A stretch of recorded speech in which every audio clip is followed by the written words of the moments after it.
Head Bole, Yeah, high sounds. Dark Straight, Kapena Manyuchi. High Sound,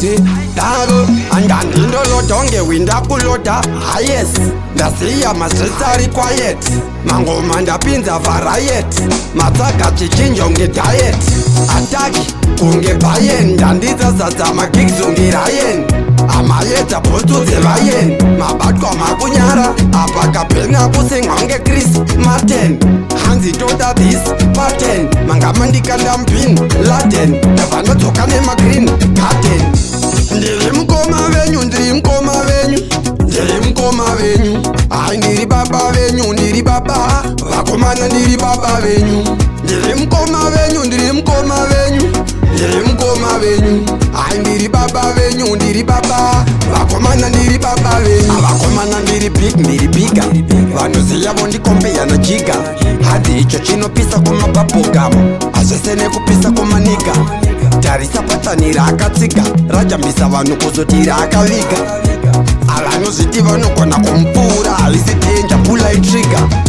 ndiri mukoma venyu, ndiri mukoma venyu, ndiri mukoma venyu,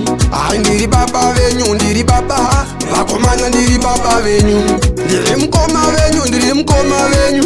ndiri mukoma venyu, ai ndiri baba venyu, ndiri baba vakomana, ndiri baba venyu. Ndolodonge winda kulota highest, ndasiya ma-streets ari quiet, mangoma ndapinza variet, matsaka chichinjo nge diet, attack kunge bayen, ndandidzazadza magigs unge rayen, amayedza bhotudze vayen, mabatwa makunyara, apa kapena kusengwa nge Chris Martin, hanzi toda this pattern, mangama ndikanda mpin Latin, ndabva ndodzoka nemagreen curtain,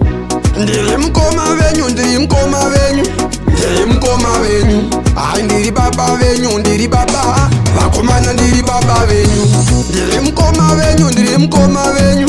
ndiri mukoma venyu, ai ndiri baba venyu, ndiri baba vakomana, ndiri baba venyu, avakomana ndiri big, ndiri biga, vanoziya vondikombeya na jiga, hadhi icho chinopisa kumababhogamu, azvese nekupisa kumaniga, tarisa patani raakatsiga, rajambisa vanhu kuzoti raakaviga, avanozviti vanogona kumupfuura, havisi dhenja pula itriga,